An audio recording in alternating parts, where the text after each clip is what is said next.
Hey guys, and welcome back to another video. So as you guys already saw by the title, Whimsy Stories is officially coming back, and what that means, we need to go ahead and give Harlow a makeover, who is our Gen 3 heir. So I have been thinking about bringing this series back for a while now. I started doing this makeover back in January actually, and I only finished it last week because I didn't do the rest of her outfits, but I've been itching to play for the past few months, and I officially was like, you know what? Let me start prepping the series and get it ready to start filming. So I haven't fully finished prepping, but I am very close to getting ready to film again. So right now my goal is to try and have an episode out this week, but we will see. I don't want to fully lock it in case something does happen and it doesn't work out, but I do also want to cover her whole aging situation because we basically aged up from a child to a teen at the end of last episode, but we're not going to be playing through her entire teenhood or anything like that because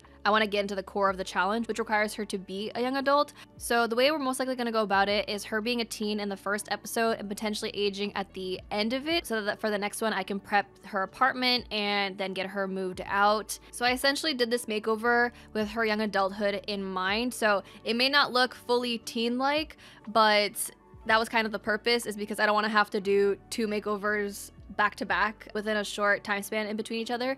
So I thought that would make the most sense. Now I might change some outfits here and there, but for the most part I made it how I like it. So I'm really excited to get back into it. I can't believe it's been almost 2 years. I think in July it'll be 2 years, so it's been a really long time. And another reason why I want to get through more of Whimsy as well is because I've had a legacy challenge that I've been wanting to do since before I came back to YouTube in October, and I've been trying to get through series so that I can do so. I clearly have not been very successful with that, but I just realized that I miss doing my challenge series. If you guys have been watching me for a very long time, you know that I've done a fairly good amount of challenges, and I just prefer to have goal-oriented type of gameplay, and I think I was missing that. And so the return of Whimsy Stories is now, and I'm really excited to get back into it. I still have series that I want to finish, so again, none of my series are canceled. I don't cancel them unless I explicitly tell you guys that they're canceled. Most of them are just on hiatus. I just did the business and hobbies one, so series are going to be coming back alongside Whimsy Stories. So I'm trying to figure out a schedule for myself that'll work best, because we have a lot to get through, and I can't get myself to cancel a series because I don't want to. And I want to just finish it through to a point where I feel content with it ending. So our next series that's going to be wrapping up is going to be Horse Ranch. So that one only has like a few episodes left. I already filmed an episode with my new mic, by the way, which I didn't even mention. So I got a new microphone because the last mic that I've been using for the past 6 years, it started to make really weird noises when filming. So you guys probably didn't hear a lot of the stuff that I was dealing with on the editing side. The noises that my mic would make were pretty weird. I tried to cut my videos, like the last episode I posted of Businesses and Hobbies, that one was so cut up just to make it so that the little audio glitches that were happening were not popping up. Like there was one sound I remember that I had that my mic made that literally scared the daylights out of me. I don't know what the heck it was, but it was time for an upgrade, and please bear with me while I still figure out the settings of this microphone. I have never had a microphone like this before, and it's a bit more complicated to me than I have in the past. So please, in the comments, let me know if the mic is too quiet, if, you know, maybe I'm peaking at some points. Like, any assistance would be helpful. I have recorded so many test clips because I'm trying to get everything sorted. So if, you know, something doesn't sound right, please let me know. I'm still messing around with settings constantly. So I basically had to wait nearly a week to get it all set up to the point that it is now. Apparently when I ordered this microphone, it didn't come with the cable, so I had to wait a few more days for a cable.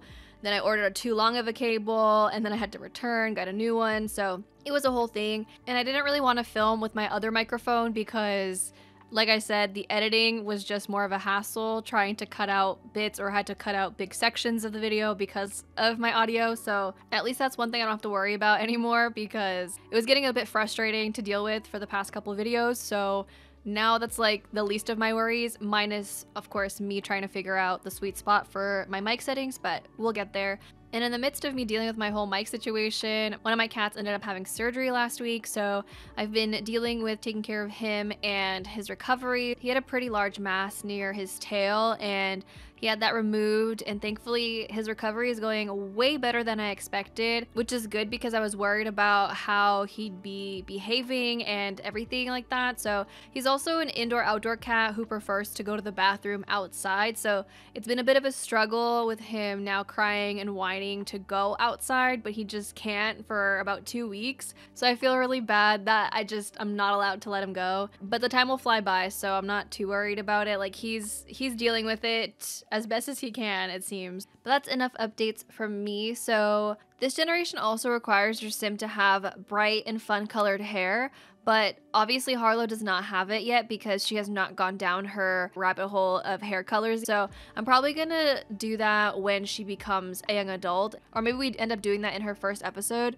I guess we'll see what we end up doing. I kind of have some ideas that I'm thinking of, but we'll see what ends up happening. I did also give her best friend a makeover, so for anybody who remembers, I mean, it's been a long time since then, but maybe some of you guys have been rewatching. I know I've seen some comments of people rewatching the series, but she met her best friend at an ice cream shop that they went to when they were kids, and so it was sort of like meant to be, and I decided to give her a makeover, and she turned out really pretty. If I remember, I'll put a screenshot on the screen of what she ended up looking like, but in my eyes, these two girls are inseparable. They do everything together, and you guys will see in the first episode where they went together, so I can't wait to see that friendship flourish. And I'm also looking forward to the drama that this generation is supposed to have. This has the potential to be a very messy, fun generation, and I hope I can make it be that way, so I guess we'll see. Now, Harlow is definitely in her rebellion era because, as we know, Clover left her shortly after she gave birth to Harlow because she just couldn't do it.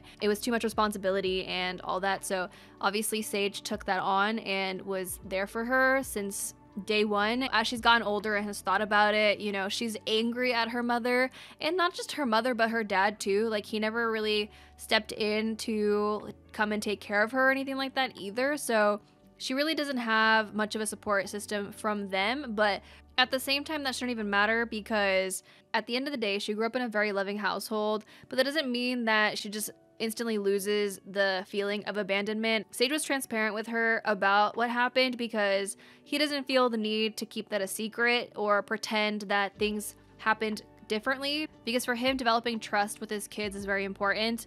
And for her, of course, it was really hard news to take in, and now she's going through a phase that reflects that. So I hope you guys are excited to see Whimsy Stories back again. I'm gonna try and pace myself with the series and not try and rush through things too fast, so we'll see how that pans out. But that is all I have for you guys today. I hope you guys like her outfits. I'll be sure to link the CC in the description. If there's too many links, I'll end up making a Tumblr post for it, so keep your eyes out for that.